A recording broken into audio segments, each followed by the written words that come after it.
All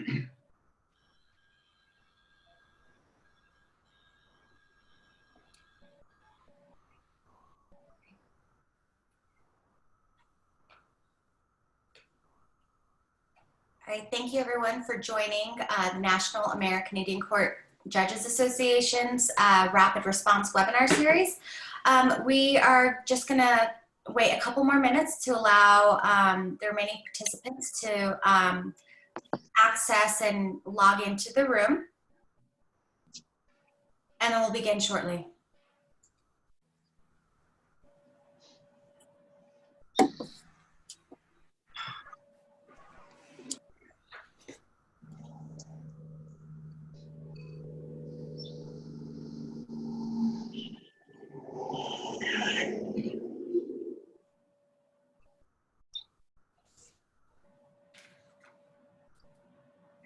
All right, thank you everyone for joining NAICJA's Rapid Response webinar series related to child welfare and safety decisions during COVID-19.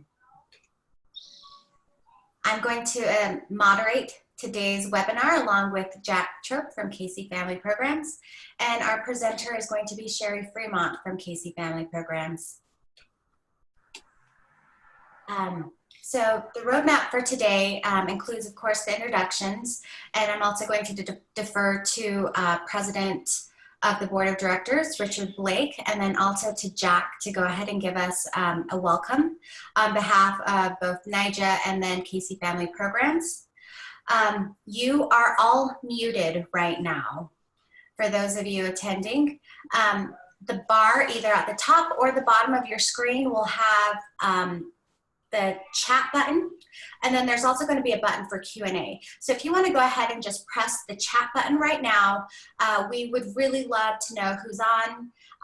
Introduce yourself and feel free to have some conversations in the sidebar. The staff and I will be keeping track of the conversations and the questions that are occurring in the chat box.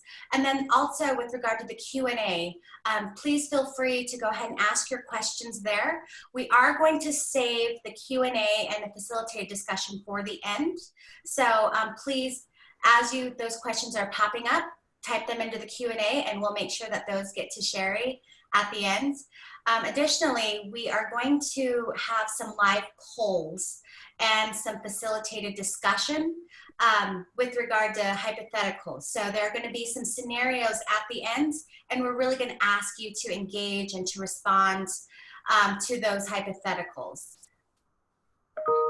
That being said, I think that's all with regard to the housekeeping matters. Please feel free to raise your hand if you're having any tech questions. I'm keeping track of that as well, but thank you so much for joining us. And I'm going to go ahead and turn this over to Judge Blake and then to Jack. Hi, good morning, everybody. I guess good afternoon. It's 12 noon here in California. Welcome to the Hoopa Valley Indian Reservation. Beautiful 80 degrees here today, unheard of weather, but I wanted to welcome each of you to this presentation today, and thank you to Casey Families for allowing us to present this.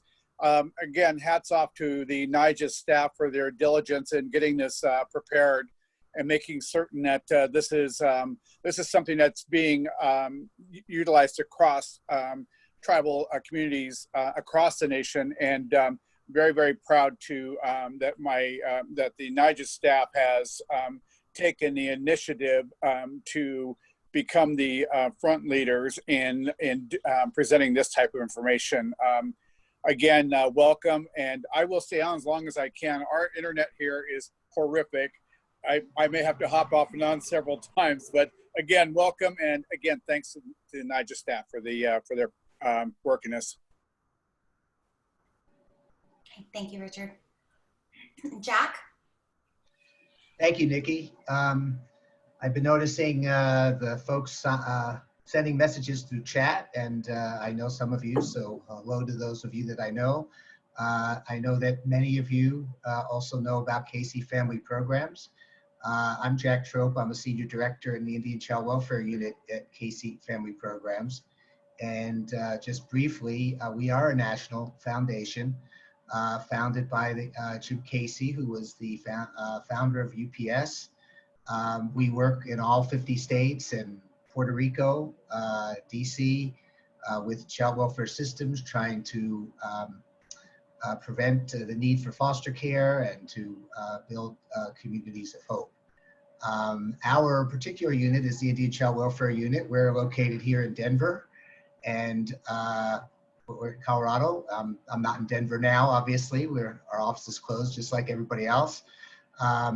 But we work directly with tribes around the country, and we also work on issues that spill over to states as well, things like the Indian Child Welfare Act and Title IV-E as it affects Indian children. So with that, I'm going to turn it over to my colleague, Sheri Freemont, who's also, she can introduce herself, and I will just say that she's put a lot of time and thought into how safety considerations, safety considerations in the field of child welfare, and how to think about safety of children and families, and particularly with this crisis that we have, how to think about that under the extraordinary circumstances that we are facing right now. So with that, do I go back to you, Nikki, or right to Sheri? Okay, I think right to Sheri. Sheri. Okay, go ahead, Sheri. Thanks. Good afternoon, everyone. I'm Sheri Freemont here from Denver in Colorado. We're putting up a poll to see if people will let us know where you are in these interesting times as COVID has most of us on quarantine. Just kind of I stole this from somebody I saw on the NAICJA broadcast last week, I believe. Just kind of interesting getting to know where we're all trying to make do. As you're filling that out, I am a former prosecutor. I was a prosecutor for both the state and a tribe for many years, and I've spent a long time on my journey of understanding child welfare, and particularly child welfare in tribal communities. I'm a member of the Turtle Mountain Band of Chippewa, and I'm also an Omaha descendant. And I like to say that when I like to introduce myself, I do think that the way that I try to view myself first and foremost is that I'm a mother and a daughter and a niece and a granddaughter and an auntie. And I'm actually broadcasting now from my auntie's room in my own home. She has the strongest internet site, so so I'm stealing her space in our shared space livings, and when we're all quarantined.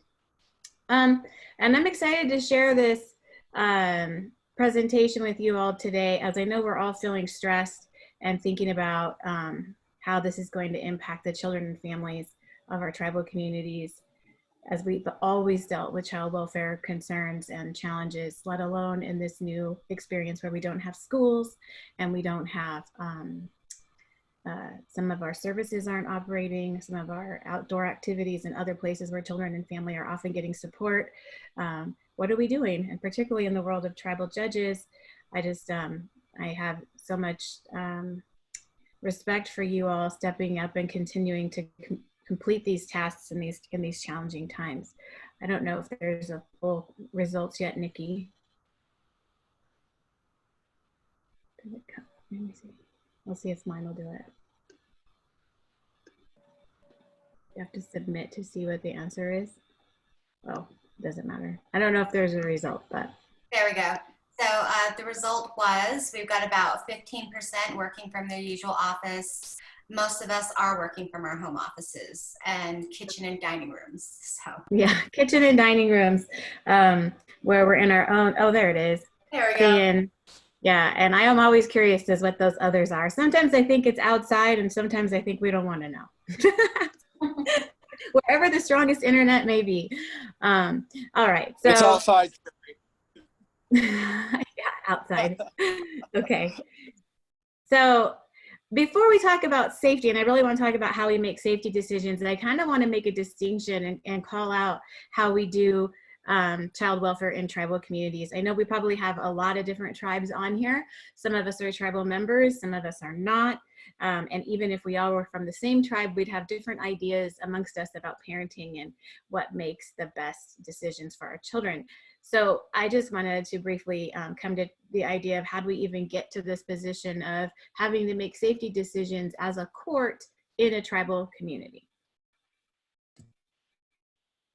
Next slide. Okay. So the first question I always ask is, think about the children in our own families. In our own families, think about who is responsible to make sure that children are fed, sheltered, safe, and raised into an adult. Is it simply the parent or parents? Are those the only ones responsible for that? And also, who belongs to the child?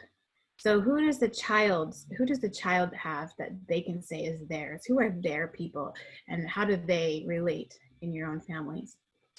And then I'd also say we have to think about, as a lot of us, even as Native people, maybe that's a little bit different than it used to be in the past.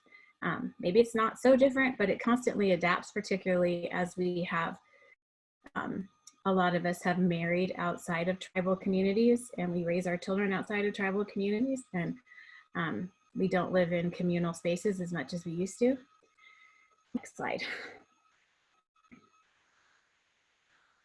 So before today's world, I like to think about, we didn't used to have CPS, right? So I think it's probably in the 60s when we really started becoming more dependent, and maybe in the 70s we're picking up the phone and calling CPS with something. But let's take a moment. Maybe it's like today, maybe it's what was happening now, but when we couldn't call CPS or police when we were worried about somebody in our community or in our family, what would we do? How would we handle that when a child is left alone all the time? Now, I mean like a young child, or maybe a tween or a 9 or 10-year-old, but particularly a younger child. What would we do if we couldn't call CPS or the police? Maybe that's easier of what we would do than what do we do if we know of a child who's being physically beaten, including bleeding and injuries, not just discipline. What would we do? What did we do? How did we handle that? And it gets tougher, is what would we do? How would we handle these things if we believed a child was being sexually assaulted or molested? And those are difficult questions, but we would have to ask ourselves, whose duty was it? Whose duty is it to tell those parents or those offenders that those things are not right? Who would have the ability to take those children away or help out? Who would confront the offending person? And was it be typically done with love and compassion, or sometimes intimidation, threats, and violence? And I suggest that these things vary, but the way we handle this if we didn't have a government influence is somewhat different. I don't know if we got any significant feedback on the chat, but I'm trying to watch it if there is any. I just think we should think about that sometimes, especially when we're talking about small communities. A lot of us may have worked in larger communities like I did. I worked in the city of Phoenix. It's a huge county. The anonymity there as when you address child welfare issues, but it's very different, as I'm sure many of us have had to do, is the idea of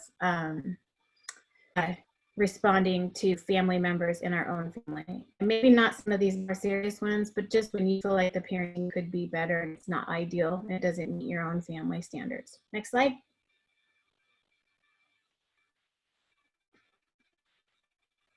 Sorry. I don't know why. Okay, so families do still intervene. Many families still intervene. And so those of you who work in tribal courts have seen this a lot. But sometimes they don't. So I would ask this question: why don't families intervene, or why do they not intervene? There's a lot of reasons that families might avoid confrontation. They might feel unsafe, might feel like it's not their place. And then what legal rights do they have to intervene as a family member? What do I as an auntie have to go to intervene in my sister and her children?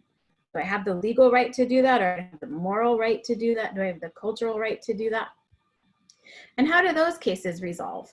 It's a little bit different when those cases happen. They don't exactly open up like you file a petition, etc., when you're doing it in an informal family way. It's different, of course, when you can achieve a mixed family agreement, when everybody agrees what should be happening, and there's no contention or disagreement about that. Sometimes it takes a little work, but a lot of times it's just in a mutual agreement. But the decision as to when does that child eventually go home is up to the family. But some things, it's not always because the family is all better. Sometimes it's because the child has become older. So if we intervened on a young child was being well taken care of, and now that kid is 10 or 11, a lot of us have probably seen cases where the child eventually goes back to their parents. Sometimes we see these kids go back to their parents when they start misbehaving and acting out, and then the family member who is taking care of them throws up their hands or just isn't able to do it, and they say, fine, go home then. Sometimes the parents have cleaned up whatever the issues were to some degree and have slowed down on drugs and alcohol. There's a lot of ways in these cases resolve or go home. And I just like to think about those cases in respect to how they're different from when the government comes into play. So when the government comes into play, we might have different ways we measure the way those things are happening or the way we look at those things. Next slide.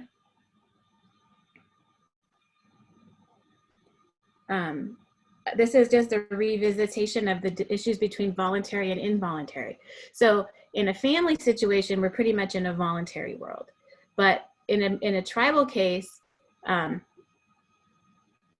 come back to, well, we can answer this now since it's up, if everybody can see it. How familiar would you say you are with the history of tribal children and families by the United States government before the enactment of ICWA? So what do you know about the history of tribal children by the federal government before ICWA?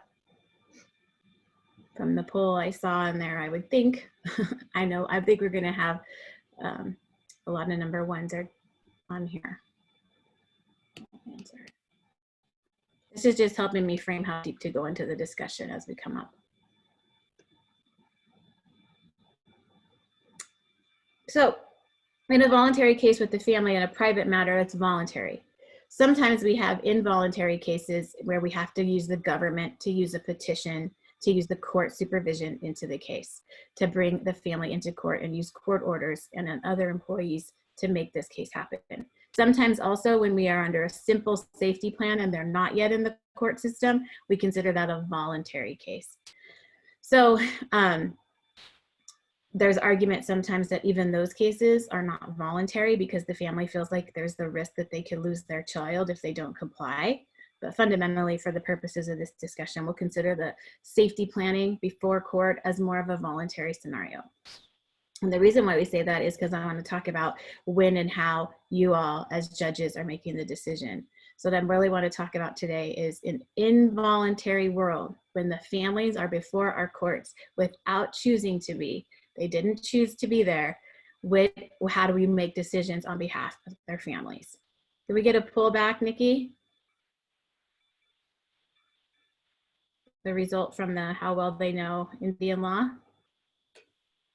Got it right here. Yeah, okay. So most of us are pretty familiar. So I'm not going to go deeply into the history of tribal welfare on behalf of the federal government right now, but of course there's resources that we can provide if any of you would like to see that. But for the majority of our attendants, they're pretty familiar with that. Thanks, Nikki. So that helps me understand a little bit of who we're listening to. So when we're talking about an involuntary case, we are talking about paid employees of the government of the tribe to make decisions on behalf of families. In some situations, they might be related. In some situations, they might know that family personally. And in some situations, they might be tribal members. But in many of our tribes, that's not always the case. So these are paid government employees evaluating family life. And they make a case and it comes before us. So can they do more than what we could do as a family? I think in the ideas of like they can order drug testing, they can order programming, they can find more services, maybe not always. Maybe some of us are really good at finding supportive services for our families, but they can, but they have court orders, they have court authorities, but they're typically a governmental employee. So when we think about that in the context of child welfare, in the history of how tribal people have been treated, for as long as this country's been mixing with settlers, it's been really complicated. So this is outside of the family role, even though it is our own tribal government. So we know that our tribal governments, hopefully we're doing it better than the states are, hopefully, but I'm going to talk about how we can help make sure we do that. Next.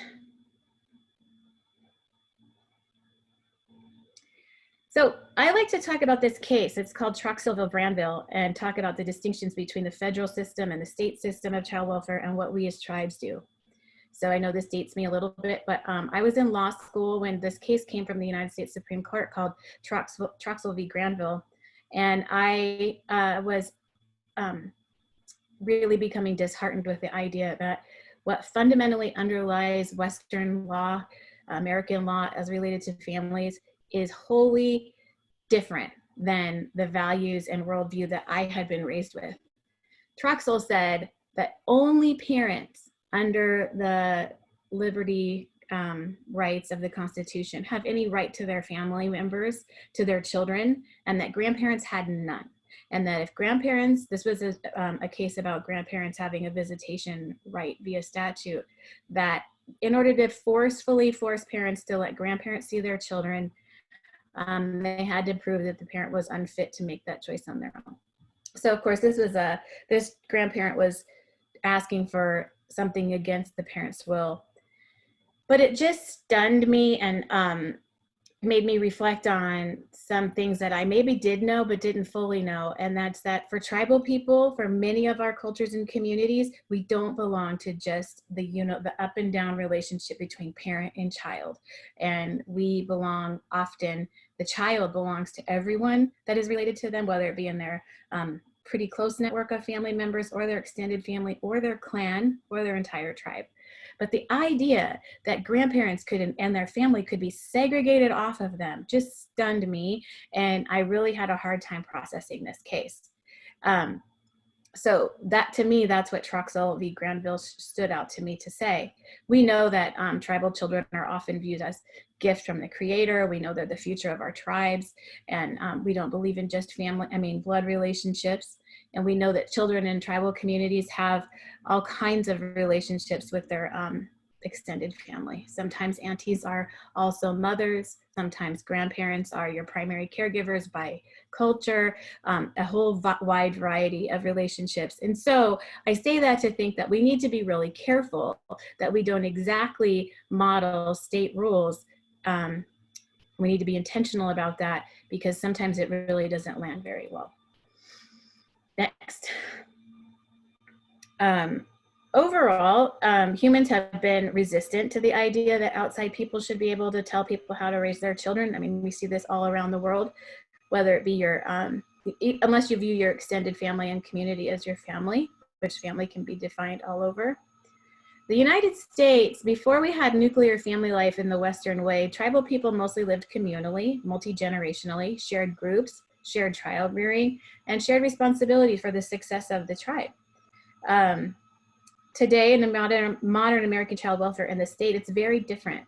It's a very individualistic concept that the mom and the dad are expected to make sure that the baby or the child has everything they need all on their own. That's the expectation. If we can give them a little bit of support, then some states, some places do that. It's typically only for poor people. And in many cases, it's just mom on board, because in many of our states, we have statutes that keep unmarried fathers unless they've done some extra steps to get onto the responsibilities piece there. So even for, not just for Native children, but this is also true for poor white children and other children of color. We've started taking kids away from families in this country for a long time on the concept of child saving. For Native kids, it was, of course, to make us more white or to assimilate us. But we still have the idea, it's still a dominant idea out there that reassigning a child who's in a bad space to a family that could be better is still a good possibility. And so while for most of us in the tribal space and in the ICWA space, we don't like the concept of reassignment of children, it's still a dominant piece that in Western society of kids deserve better. What's best for the child as opposed to what does the whole family deserve. And there's a less than a full idea of the child deserves the family, the child deserves their culture, and the child deserves their whole family, not just their one or two parents. Of course, some statutes have come along and talked about reasonable efforts to keep a family together and avoid removal, but fundamentally, it's still a broad concept that children should still be in the best home possible. Next slide. So again, I think Troxel really, if you ever feel like reading that case, they really emphasize that this is an American Western view of family and who belongs to what. So when I think about that, I think about we need to be really careful about how we apply our child welfare standards. One example I think about is I've been asking around, I'm doing my own research on this, are there tribal words for the word justice? Is justice a tribal concept in the way that we understand it under the English concepts? And I'm finding that it really isn't, that there's other terms that don't quite fit justice, right? Because every time we mix languages, there's not always a clear translation. But one thing I do think we can all agree in any language is some fundamental premises of safety.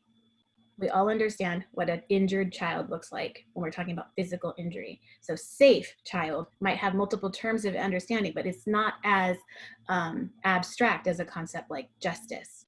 Get into words like abuse, we'd have to ask how many of those are in tribal languages, and neglect might have a different word in tribal languages. So recognizing what we've always felt was against our ways, or what as we believe is needed for our children, might not be as easily found in American statutes. And so unfortunately, many of our tribal statutes still kind of reflect those broadly. Next. So now we have tribal governments as child welfare agencies for the last 30 years, primarily in a lot of tribal communities. Like I said, there's a lot of codes that were templates and of state statutes or federal basics, and left little room for tribal customs and definition as a template. Some of the federal funding streams have come to apply some of those American values, even though there might be provisions for tribal adaptation. They fundamentally talk about things like timelines and permanency, etc. But tribes are getting better and better at adapting and being real intentional about their statutes. But I would ask this question: what are we trying to do? And how are we doing at it? What's the goal of any of this stuff anyway? And that's the point of the conversation is, are we here to make sure parents are doing a good job at being parents? Are we using the tribal government and the court to control parenting overall?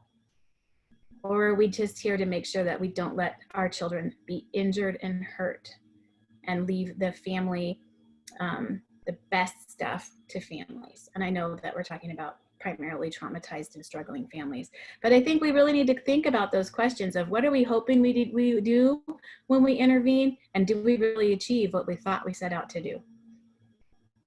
Next question. So again, this is sort of a reflective question for us all. How do we teach a parent how to take care of a child? What's the best way to do that? Some of us took a high school health class. Some of us were given like bags of sugar to monitor, or an egg or something. Some of us were very lucky and learned a lot of it from our own parents and caregivers. And even if they were not the perfect ones, that's still the best place to learn. Some of us go by every book on parenting there is and talk to our pediatrician every time our child sneezes. Sometimes we have a good solid network of aunties and sisters and friends. Or sometimes the first time we've really learned about parenting is when we end up in the court services and we have to go to parenting, and it can work. But what's the best way to teach a parent how to take care of a child?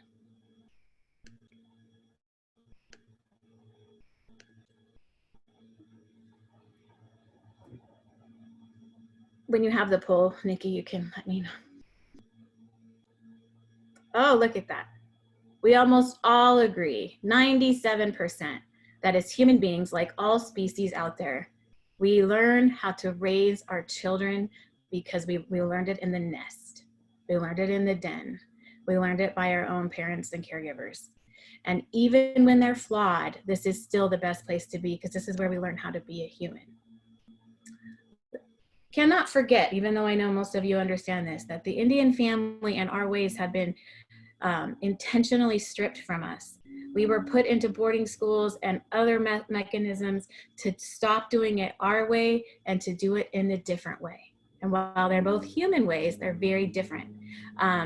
So I'm just going to emphasize that attempts to civilize and Christianize us and put us on reservations and put us into poverty and shame and making us think that our ways as communal people versus individualists were bad has made this really complicated. And so many of our cases now are multi-generational trauma.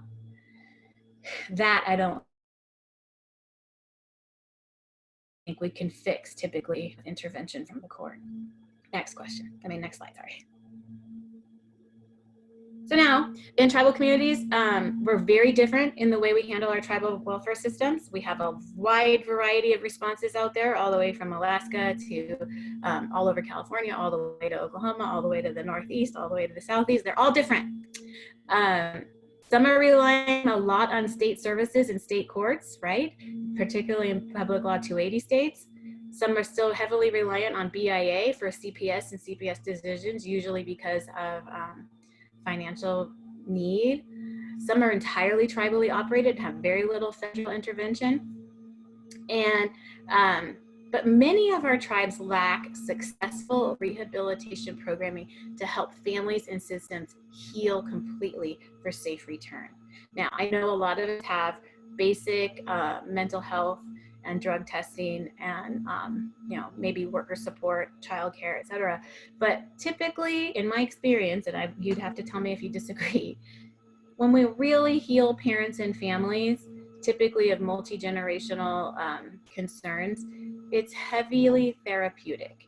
And it might be done with churches and traditional teachings, but it isn't easy and it isn't fast. And it's not as easy, it's not as simple as getting people clean. That's a big piece for the safety piece, but with respect to healing the family completely, it's usually not as easy as a couple of programs. That's why my question remains if we're here to heal families completely before we leave them alone, or if we're just trying to get into that safe space and try to rely more on our natural resources and partners to help with the rest. Of course, in tribal communities, we still have we have a high priority for children to be placed with kinship, but we still struggle at helping those families be supported and paid and counseled. I don't know if this is my own personal experience. My family's undergone a lot of these traumas and experiences, and even though I believe I can safely raise my children, it's easy to be toppled once you start assuming more and more responsibility for more and more kids and family that need your help. So start tipping.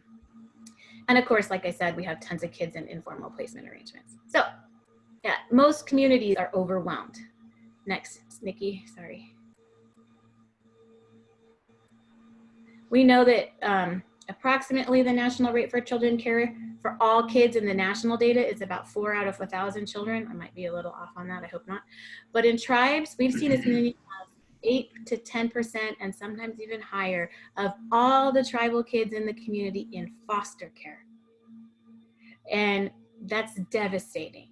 We know we have a lot of harm and trauma in our families. We know we have a lot of things we don't want to see happening, but our rates are extremely high. We don't know, we're not really clear on how we're doing on reunification or healing, but we do know we are able to track some of the terrible outcomes from children we did have to break up, like suicide, incarceration, early parenting, failure to achieve a high school education. So what are we doing? Sometimes we'll hear really good stories about children who went into foster care and everything turned out great. Sometimes. But what we often hear is children who either get adopted outside come back with some terrible disconnected feelings, or we have children who ultimately go back home and maybe things worked out, but we don't know whether or not it was our court services that did that or not. So I don't know. We need more data to understand if what we're really achieving is what we hoped for. We need to really understand what are we able to do and are we achieving it?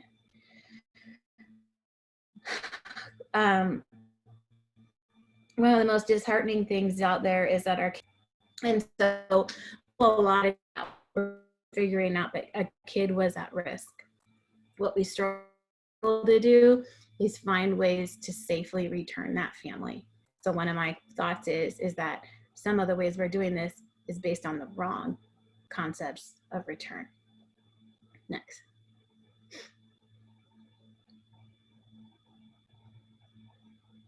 Which is why I want to talk about safety.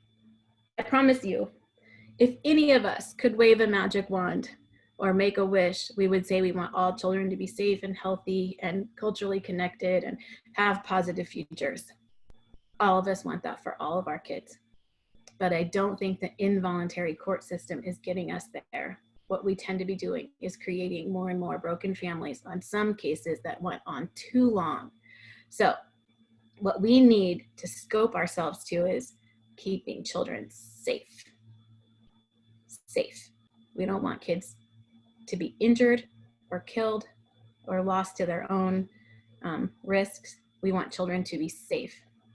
We are unable in an involuntary process to give children the best life ever. Sometimes their alternatives turn out okay or even good. Fundamentally, the presumption is just like in ICJA. Children belong with their own families and communities, and we should offer some support.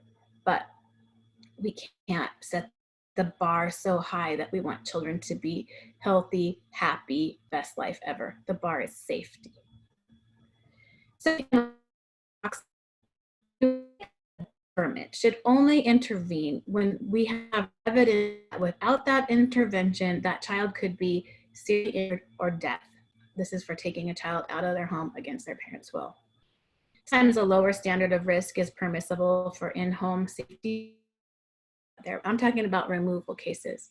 We shouldn't be removing kids unless we're pretty sure we have enough evidence to show that if we didn't do it, they would be seriously injured or at risk of death. Does that mean we're going to like a lot of kids that stay in the home? No. And does it mean that every safety analysis and safety investigation is perfect? No. But if we don't accept that the bare minimum we should be involved in as the courts or the government is when the child is unsafe, then we're destroying families without a fair shot. This is where it comes time to be a relative, and being a relative is really hard. But when we see bad parenting or parenting we don't like, or if we think we could be better, we need to find ways to address that as our humanity from person to person versus dragging them into court. Unless the child is unsafe. And I'll reemphasize, intervention doesn't mean a guarantee that that kid's gonna do better. We know a lot of children who get lost in the system. A lot of children stay in the system until they age out. And unfortunately are even abused in the foster system. So we need to be really careful with this sword that we have. Next. So this is the legal process that most of you probably have. It's talking about avoiding the unnecessary removal of children, overly long stays in foster care, and avoiding trauma to families. And it basically says, here you guys are at the shelter hearing to decide whether or not there was enough evidence, and then there's an adjudication, which means typically you have to prove that the evidence existed that the child could have been injured if you didn't take these steps. And then disposition is, this is where you get a case plan. Did the child, what do you have to do to keep this child safely home, or how do you get them safely home? And then the review hearing is, are the services being provided and how's the progress going? And then ultimately reunification. But at the shelter hearing, we should be talking about, why can't this child go home today? How is it unsafe today? Why did we have to do this right now or 48 hours ago? And why can't they go home today? what safety plan is in place or isn't in place in order to do that. And the same would be true at adjudication. At adjudication, you're proving what happened. Maybe it was an incident, but it's also probably built on a pattern of conduct, so neglect overall. So what are the underlying pieces that led to that? Most of us know, but it's difficult to have the true evidence of this, that it's multi-generational trauma, mental health concerns, lack of communal support. And so here is where you have to try to build those things with services we might not have. We might not have the services that can do those things to really heal that family and bring those kids home. So if we take them out and we don't have the services to fill the needs that can heal them enough to take them home, what we've really done is turned our shelter hearing into a permanency hearing. We must be careful, because I've been a tribal prosecutor for a very long time, and I've seen many, many, many kids come out, but getting them home is sometimes very difficult, and I'm asking that we put a lot of emphasis up on these early decisions. Next slide. You can just skip these next two. So we're at the question of this safety. So I've built most of these things off of what's called the American Bar Association Safety Decision Safety Guide. And I know I don't talk a lot about being against the Western law, but this is a safety analysis. And what it's designed to do is say, if a kid isn't safe, then they need to be in supervision. We need to have a safety plan and a case plan. The safety plan keeps the child safe. The case plan reunifies and keeps them safe. But there are two decision practice. How do you get the child safely home? Step one. Step two, how do you treat the underlying issues and keep them home? So sometimes we don't have enough information. So when we don't have enough information to make a safety decision, so this is usually at CPS tied. If it comes to you as a judge and you don't have enough information to make a decision, then you can't rule against the family, even though sometimes I know our hearts and guts we want to because we're scared. But a lot of times we get referrals and they get what's called screened out, and those scare all of us. But sometimes those screened out cases are bad parenting or something we don't like, but it isn't demonstrative of unsafe children. Safety is determined. So next, so if you can't prove a threat, you have to leave it out there. Safety is determined by the specific child, the specific threats, and whether or not services would treat it. So a good example is a 2-year-old hanging around an unfenced pool versus a 16-year-old hanging around an unfenced pool, and whether or not a parent is exercising protective capacities to keep that 2-year-old from falling in, or is that 16-year-old mentally disabled and not able to swim? So it's not as easy as a checklist. It has to be case specific to the child, to the caregivers, the circumstances, and the threat. Almost always of our cases are substance abuse and trauma getting in the way of the parents exercising safe care of their children. Sometimes substance abuse and trauma, they're still able to keep that kid safe, but we don't like it. And I want to really focus on that. We need to show us how are they unsafe. And I know this is hard. This is a difficult thing. And I would like to remind everybody, I'm somebody who's worked death cases. I've been to terrible, terrible scenes, and it's broken my heart. And I've had family members in my own family die at the hand of a relative. I do not take this lightly, but I've also seen way too many families destroyed or seriously damaged because we weren't careful enough evaluating safety in the beginning. So we need to really push to identify, and families can help us with this. How are you keeping this child safe in this environment? Because it can happen. We don't like it. We wish it wasn't true, but it can happen. So making sure that the kid can be safe. That's where the second one that comes in with yellow, conditionally safe. So you have a substance abusing mom or dad, unemployed, no food, etc., but we're worried that she's not keeping a good enough eye on a little tiny baby.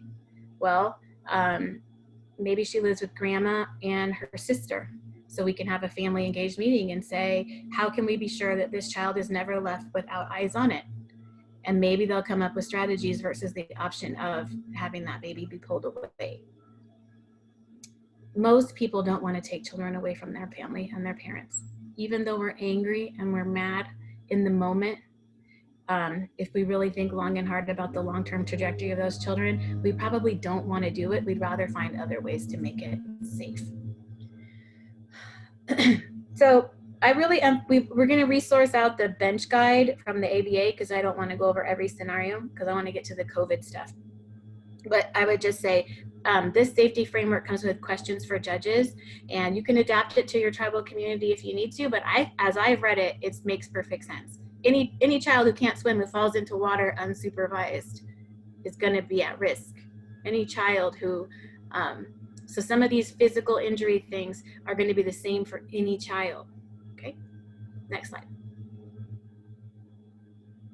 One of the hardest questions I used to ask when I would look at the tribal codes was like, well, okay, we knew how to get the kid out. We saw what the boundary was for the basis of the petition, but rarely do our codes exactly tell you when the child must end and go home. They tell you got to do a permanency plan, but it doesn't really tell you the safety provision as to when to return home, except often early in your statutes. So a question I think judges should be thinking of is, why can't this kid go home today? Why is it still unsafe? I know it's not safe enough to walk away and leave them forever. Maybe they need help to stay safe, but why can't they go home today? It's a new way of thinking about it and framing the case, and it makes I think it helps the parents feel a little bit of hope and maybe a little bit of motivation. Next slide. Okay, so what we're really here today to talk about is how does this all fit in the time of COVID? So we know that we have this pandemic moving around the world, and tribal communities are not immune.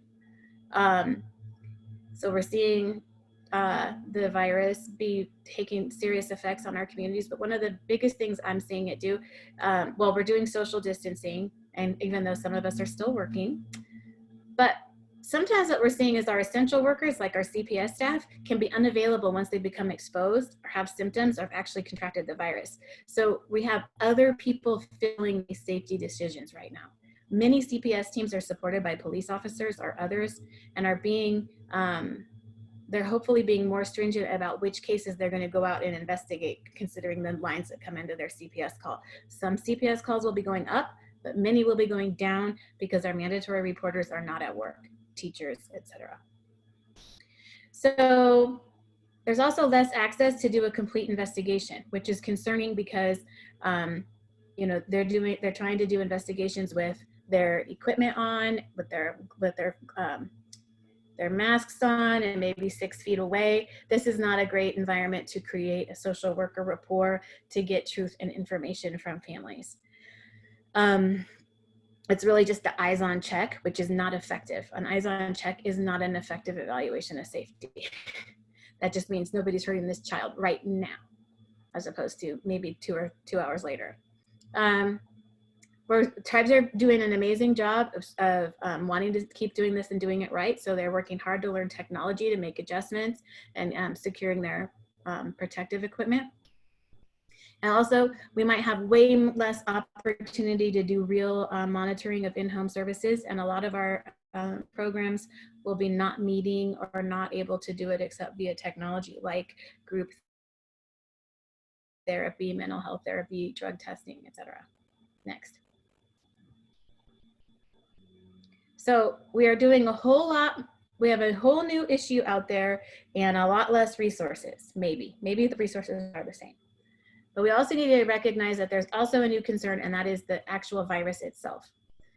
I'm not a scientist, so I'm not pretending to have the details of the virus, but we know that in general, healthy children aren't as high as risk to the COVID risks.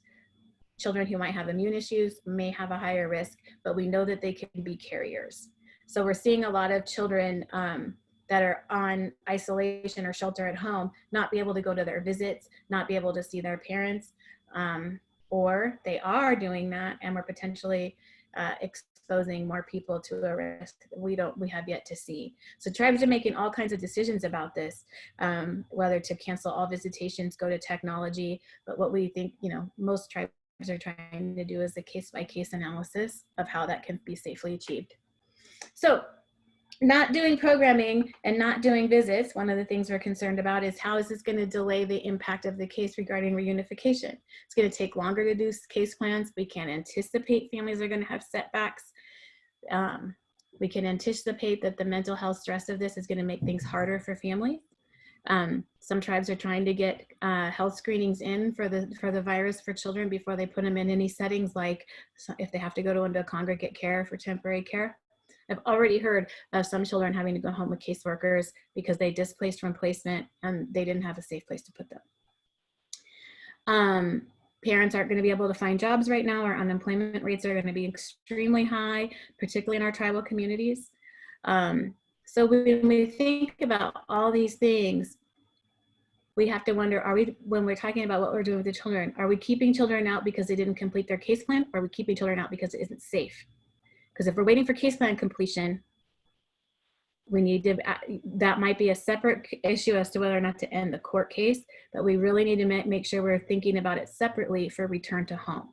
Return to home should not be affected by completion of the case plan unless it is demonstrative of an actual evidenced safety threat now.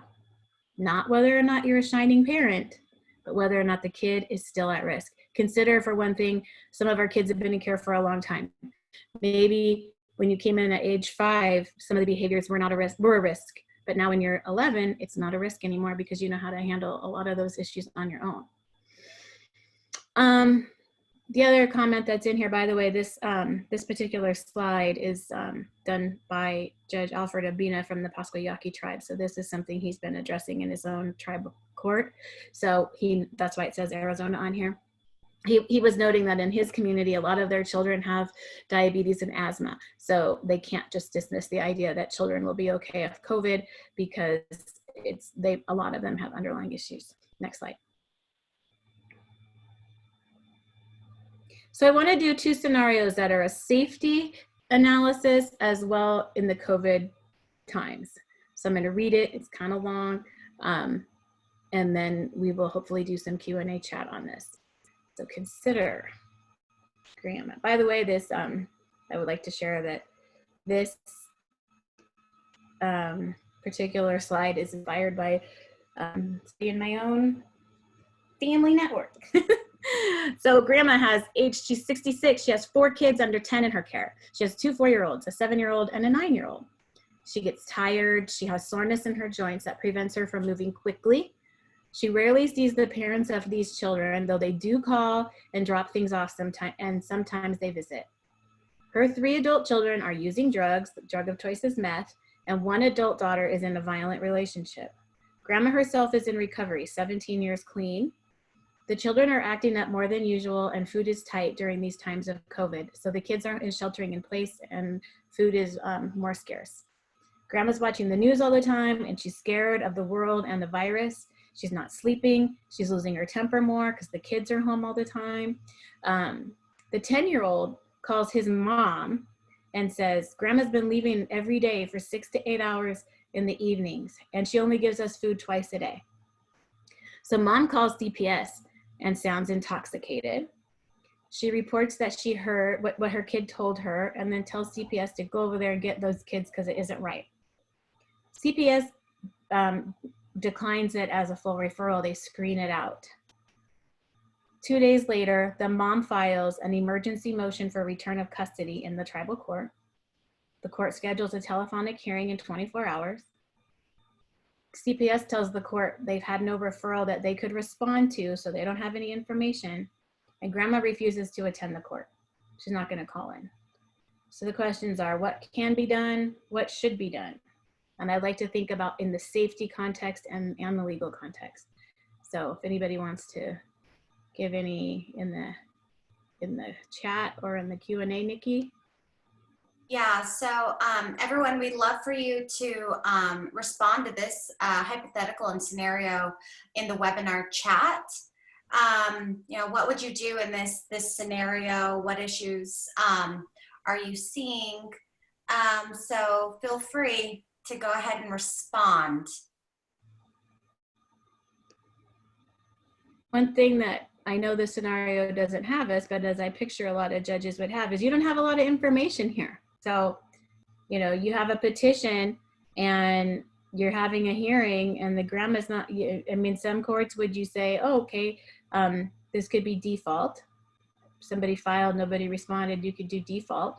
But that seems kind of risky unless your code requires it. And then I guess the other question is what have we learned about the children being actually unsafe, or can we presume unsafety based on the age of the children if she really is gone that much?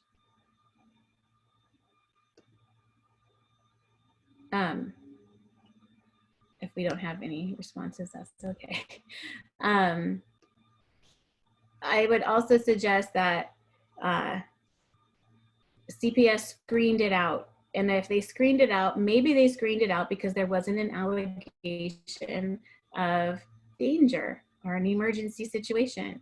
Or maybe they didn't think that the mom was credible, both of which could be true to some degree. So I'll give it another second.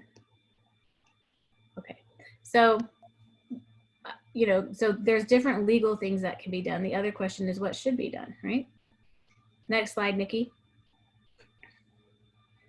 Yes, so somebody said I would order an investigation first, acting on the petition. So some judges would say that this feels more like a CPS referral, and judges are often mandatory reporter.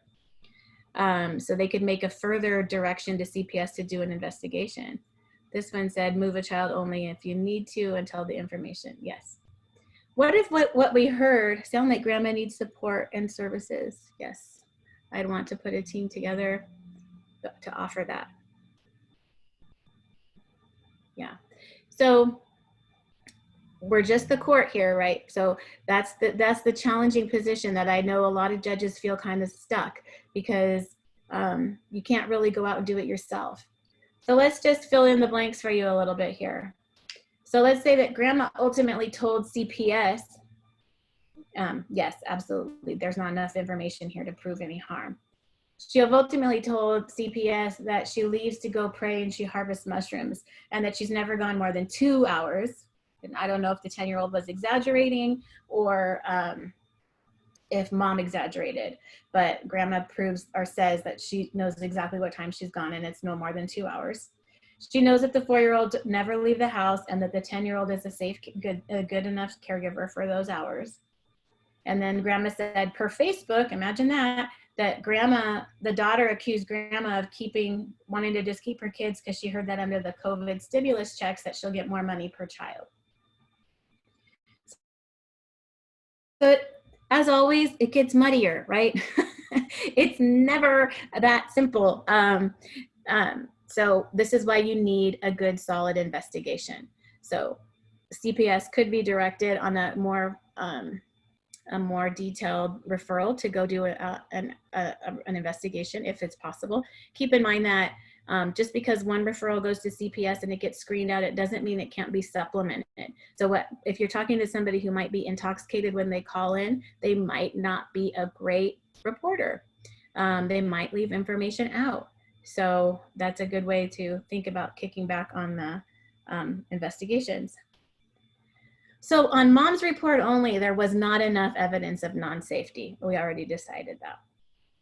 Okay, now, what if the evidence shows that these 2 4-year-olds tend to play near a creek with what's known to have high water when grandma leaves, and that we know that other children have been swept away in the past? Does that change our opinion? That these 4-year-olds go hang around a scary creek when grandma's not home. Would that change our opinion? I suggest it probably does, but that doesn't mean we need to remove them. We would need to identify if there is a way to make these children safe. Maybe that solution is that you could, find somebody to make sure the children don't leave, or grandma might have to just choose in these difficult times to not leave them, or she might have to choose to take them with her. Sometimes education is enough. We've all seen children around the world live in different natural environments, and they are able to navigate the risks of those natural environments with enough education and modeling. Not all 4-year-olds behave the same because they've all been raised in different environments, right? Okay, if they remove the children, so let's say police responded to this case and they were like, nope, a grandmother leaving 4-year-olds alone, that's it, I'm pulling them all. Which, by the way, I think most of us have maybe seen something like that happen. What would we want to happen? Hopefully, in COVID times, though, keep in mind, I don't know what supports are there, but we will hopefully offer them. See, maybe CPS could get in touch with the bio parents and see what kind of supports they could offer. Babysitting right now isn't really a strong option, but in some communities, there still is childcare for essential workers and maybe perhaps even for elders for respite care. Because what I'm hearing, and I don't know about everybody else who's working with home, but I have children at home and mine are 7 and 10, but 24 hours a day, and I have a lot of other caregivers here, is a lot. Grandma needs respite. If grandma's only going outside to pray and harvest her mushrooms, I don't blame her. So this is that's an interesting, concept, but I can see people going both ways easily. But if you pull them away, if they pull them away, then the case plan becomes grandma can't leave the house unless she secures a babysitter. Like that could take a long time to get her children back. Where would these kids go? What would it feel like for them? And what did we really achieve? There's a possibility that it would be the only thing to do if, let's say, we thought this creek playing is really reckless and we really thought they were at a risk of dying, right? But fundamentally, that probably isn't here. One of the hardest things I think we have to recognize, though, is there's a lot of times when we just can't fix it all. And how powerless do we all feel when that is the case? None of us wants this pandemic. None of us wants grandmas to be alone raising 4 children all by herself and overwhelmed. None of us wants these parents to be abusing drugs and in abusive relationships. It sounds to me too from this example, that 10-year-old wants to be with his mom. That's really probably the motivation of this. And that's a piece we need to keep in mind. Like, kids want to be with their parents. It's the most natural thing in a child's heart, or their family extended. I mean, I know for me, grandma would have always been just as good, but we need to keep in mind of the serious harms that come in if we don't have enough information. And I'm telling you, our police officers don't have the same analysis as the rest of the CPS team does. Let me see if there's any chats in here.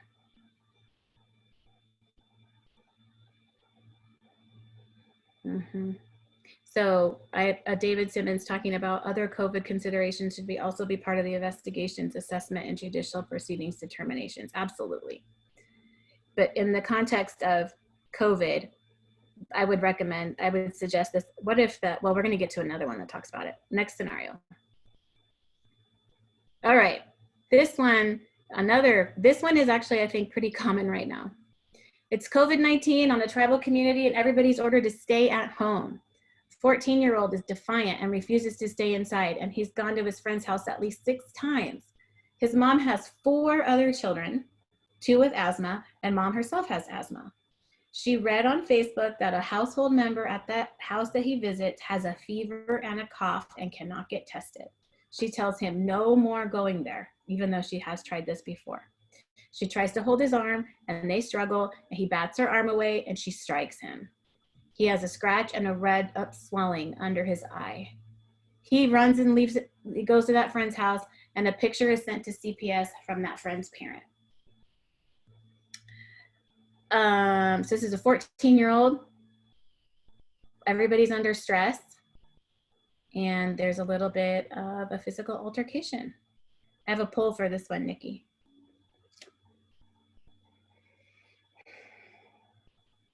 There it is.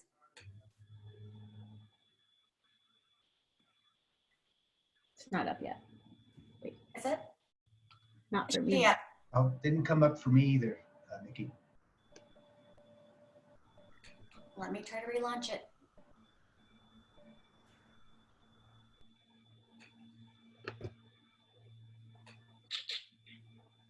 Do you see it? Yes. Okay, what do we think we should do? This is a typical teen parent challenge and we should leave it alone, private matter. Send CPS, she needs help. Call the police, mom needs to never use violence. Call the police, the kid should be taught a lesson and he should be detained. 5, attempt to engage family and community friends in an education and mediation to keep kids and families safe right now.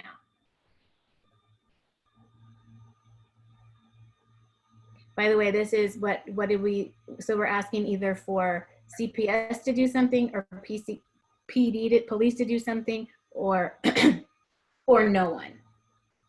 So it's either police or CPS that could do something or no one.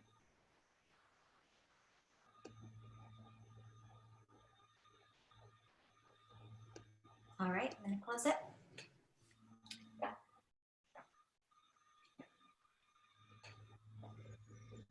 There you go, Sheri.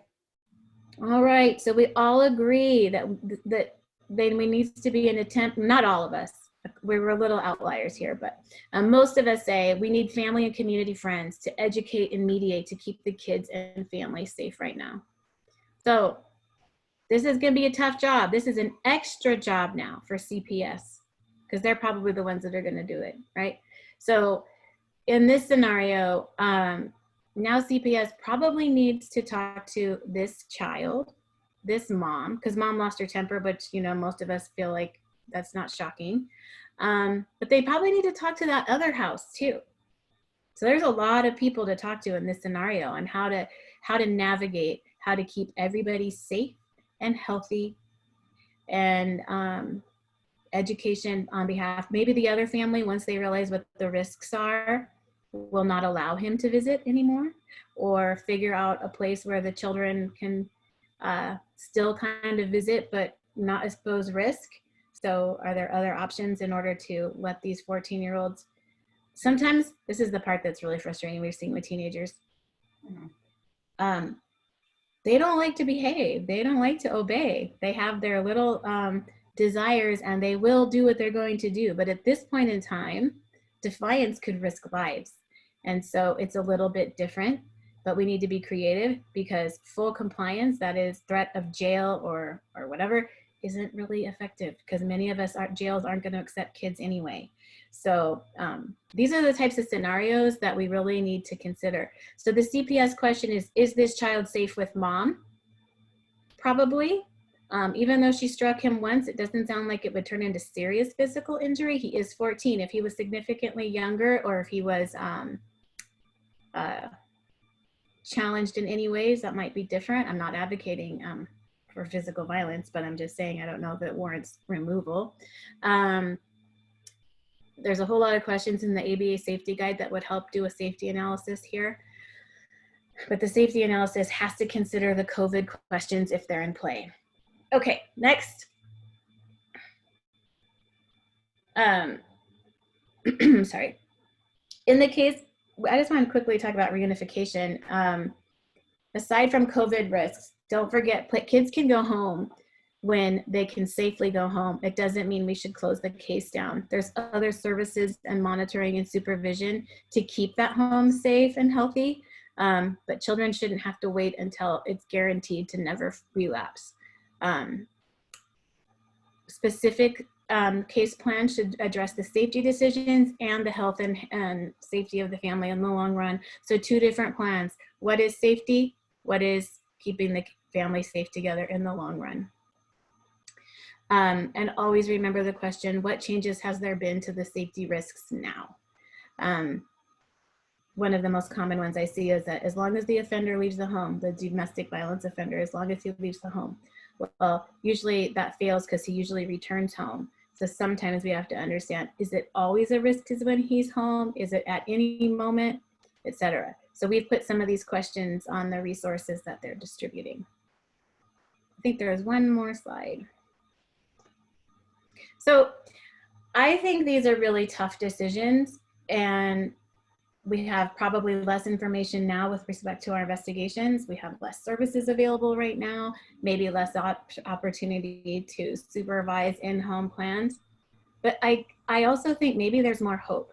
Maybe it helps us reassess what we've been doing. Because now when we realize that we're really in crisis monitoring, really figuring out what would we do with the bare threads of what we're operating on, maybe some of the stuff we've been doing has been overreaching. And maybe it hasn't been achieving the results we wanted anyway. Maybe it gives us an opportunity to analyze the cases that we have acted on and what really happened. I know we never have enough time or resources to really do an evaluation on that, but as a prosecutor, after working for a tribe for 10 years, when I went back and looked over all the choices that we had made and what happened to those children in the long run, it was devastating to see that the life-saving choices we made in the beginning didn't ultimately give children better lives. It probably added a lot of harm. And so we think that we need to be really, really careful before we take these actions. I have more resources on this if you want them, on safety guide decisions, and I'd love to answer any questions or have any dialogue right now since we still have quite a bit of time. But anyways, I'm Sheri, and thanks for listening. Well, Sheri, I'm not seeing any questions and answers right now, so I might ask one that specific to the COVID-19 issue. Can you talk a little bit about some of the things you've heard that are being done to deal with things like, keeping kids who are out of the home connected with families, making sure that in spite of risks, they're still able to communicate and connect, and also maybe talk a little bit about you talked a little bit about it, a little bit more about, are there ways of thinking about a reunification differently under the circumstances? Those are two different questions, so maybe I should have asked. Well, yeah. Obviously, a lot of communities have moved to technology, so using FaceTime, video conferencing. Some of them are doing the 6-foot distancing in public spaces, like outdoors. They think outdoors has less likely to transfer air droplets. No more public places though, like if ever they met in a restaurant or somewhere like that. Having family supervised visits so that there's less exposure. So if a child needs to have a supervised visit, that family can supervise, as opposed to having a third party person, just to limit the risk. Risk of exposure. Some are doing it with, for little babies, the option is to, use PPE. So use a mask and gloves and etc. Babies need a lot of visit, and they don't and video isn't going to work for them. The second question is, though, as we all shelter in place, or as a lot of us do, there might be more human beings in the home. And so we might be able to adjust the family safety plan by the changing of the families in the home dynamic. So there might be a whole lot more people home all day because people aren't going to work.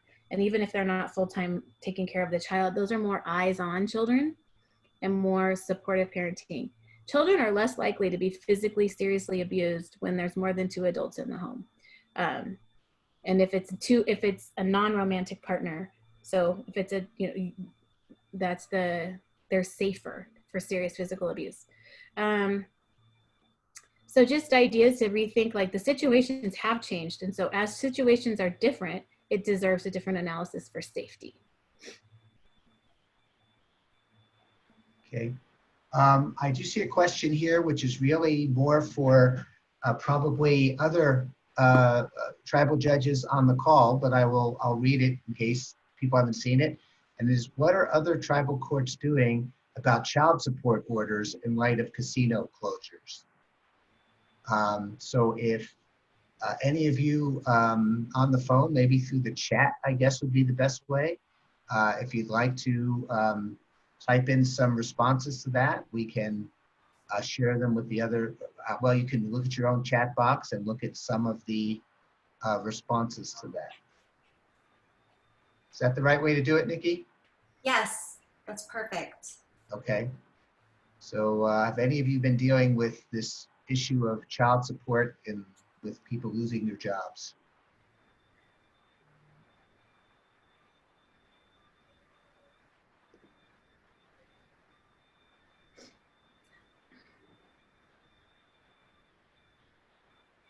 Sheri, I know that we had, briefly discussed this before, but we also were talking about, the potential for these claims of like medical neglect regarding exposure. And it just makes me think back to the first scenario with grandma, that grandma was elderly. And, what if, for some reason it went the other way and she needed to go and get some groceries instead, and took the children with her and risked exposure, especially if everybody's supposed to be sheltering in place. So, there's that possibility as well. Have you heard anything else, along those lines, any particular cases, or how the analysis in the safety plan is changing in light of, exposure, COVID, not wearing a mask, like those types of issues? So disobeying the shelter at home order shouldn't be enough, in my opinion, to find a violation of safety, because we don't have a medical saying that's saying any exposure, any public setting is a imminent and specific threat, which is what the safety guide talks about. However, it does warrant the idea of education and support. And I think that's what's going to overwhelm the health agencies and CPS, because they're going to get a lot of calls about this kind of stuff. Like, she's letting them all go to the playground. Like, I know that we're going to get calls about elders or people letting kids go to the playgrounds. Like, we're going to hear that. And is it a CPS removal? Because what are we going to do? We cannot remove kids just for that, because we don't have anywhere to put them. There's no magic appearance of foster homes. So it's going to be an education piece. Some tribes are resulting to criminal citation for it. Both of those are relatively ineffective. I don't know about under the pandemic concept, but punishment doesn't change behavior that much. So we really need buy-in. We really need people to understand what's happening. There are other people, though. I suppose I would also consider it to be a pattern of risk. So the safety guide promotes some questions that you can ask the parent. Like, do they appreciate the risk? If they don't have the ability to take the risk? I imagine there'll be a case where some family just simply says, I don't believe in this virus, it's not real. And so we're not taking any strategies. It's good. I mean, it's a case-by-case analysis based on the parent's pattern of conduct and their emotional capacity. So we have a question. So I just circle back for a second. There was one answer to the child support question, and Judge Hager said that he's continuing to issue child support orders, but not warrants for a few months. So they're not really enforcing the orders, but he's leaving them in place. That was the one answer we did receive. If anybody else wants to add to that, we can let people know as people have posted other responses. I'm sorry, go ahead, Sheri. Okay, so this example is tough. Remind me what tribe that Karakees is from, or Karakees. So I had a case where we had so basically this is a custodial exchange, domestic violence in play. They were using a third party to exchange children for visits, but the parent says, okay, Seneca Nation, thank you. So they're talking about two of the children are immunocompromised with asthma. And so the full custodial parent is saying, I don't know why they would refuse FaceTime though, refusing FaceTime and telephone visits, but the joint parent wants to lift it and do the full in-person visit. So the question is, and this is where it might be difficult to get, but if they have a pediatrician who could put some sort of recommendation, would be my best recommendation, is if the pediatrician could weigh in on the risk with that asthma, because I'm assuming nobody here has diagnosed with COVID, so they would be either they don't have exposure. And then I don't know what the current situation is in the community as far as what the sheltering in place orders are, or if they're quarantined. But I would also look at your tribal code on this to talk about, you know, I mean, I don't know where you get your ideas as to the broader decisions, but it's, again, like, I wish there's always opportunity for a mediator and for education, because some people just they're not going to be on the same page, maybe why they didn't stay married, but on the risks of this. And so there needs to be medical recommendations, a professional recommendation.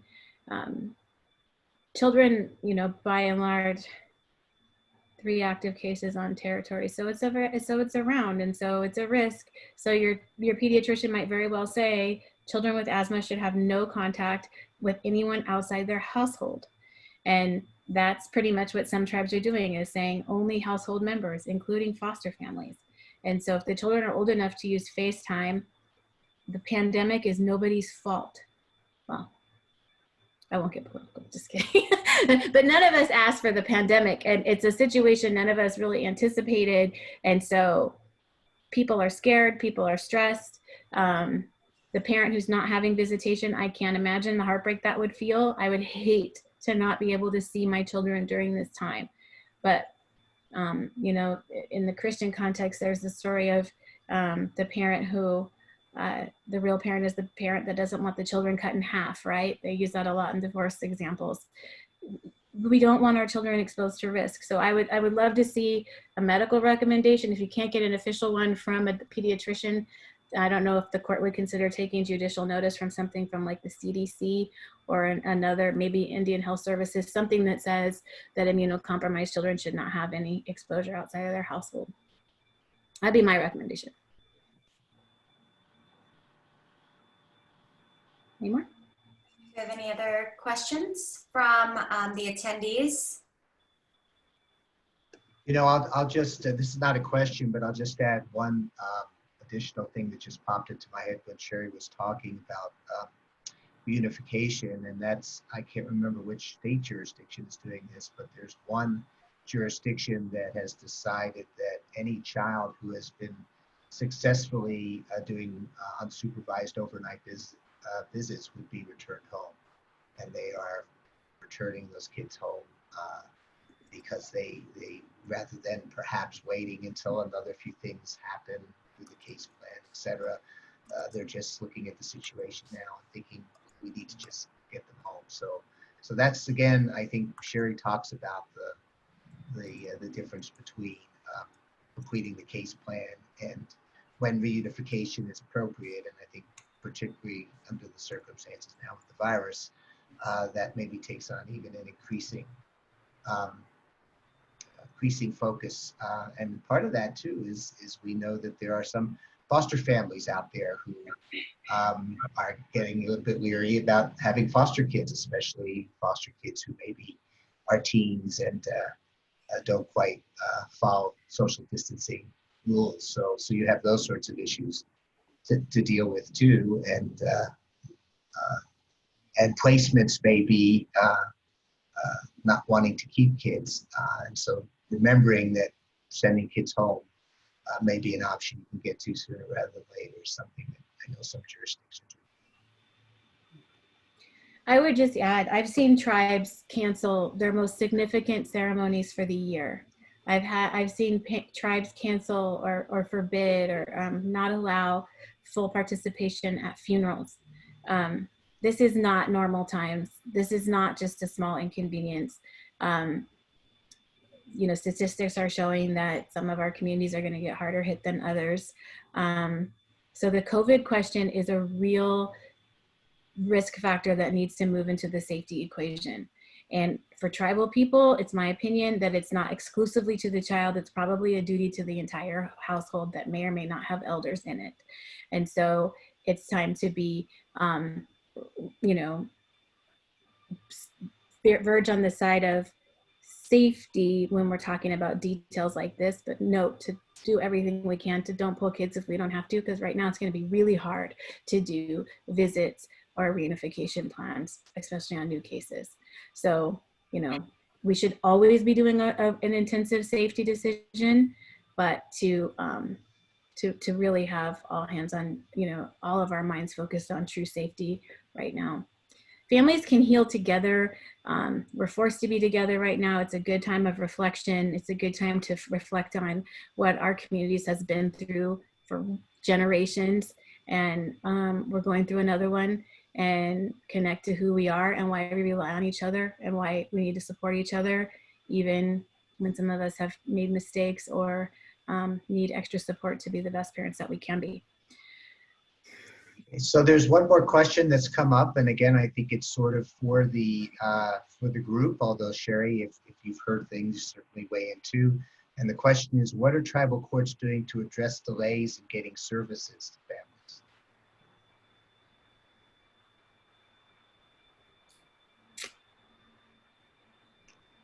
The only thing I know that I talked about with one judge was the idea of identifying in the record or in the administrative orders that the services are not available, so they're not going to hold the time against the family. Doesn't mean if you know, I don't know how that would fit against a Title IV eligibility for the state or tribe not providing the services, but if the services aren't available, they weren't holding that time period against the family, they would enlarge the time. If anybody else has response, feel free to type it into the chat. And David, we'll also save this question as well so that we can try to circulate that first to our board of directors and steering committee. We have a rather large group of judges who help inform, you know, our work. So we'll pose that question to them, and then we'll also save this question as well for our next virtual roundtable, and we'll try to get some more answers going, because that's an excellent question. And I think that, you know, the reason why we're having these webinars is these issues are popping up, and we're just trying to respond to the issues in real time.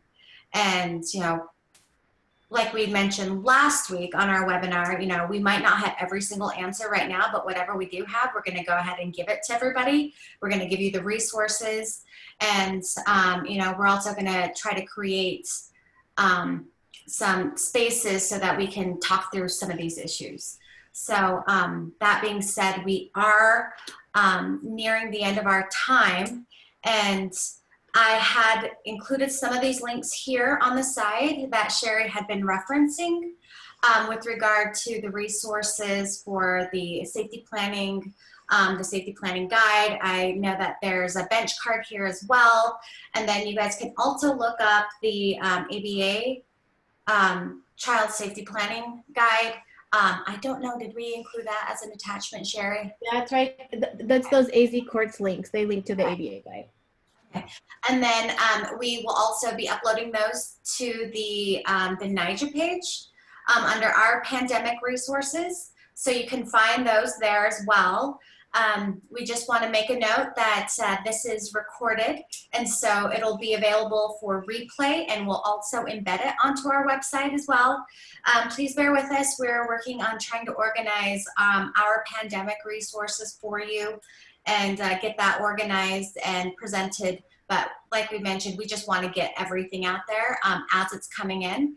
If you have anything that you would like to share with us related to, you know, your codes, any orders, any type of declarations that are coming from your courts or your tribes, please email us, and we'll get that uploaded into our Dropbox for others to see.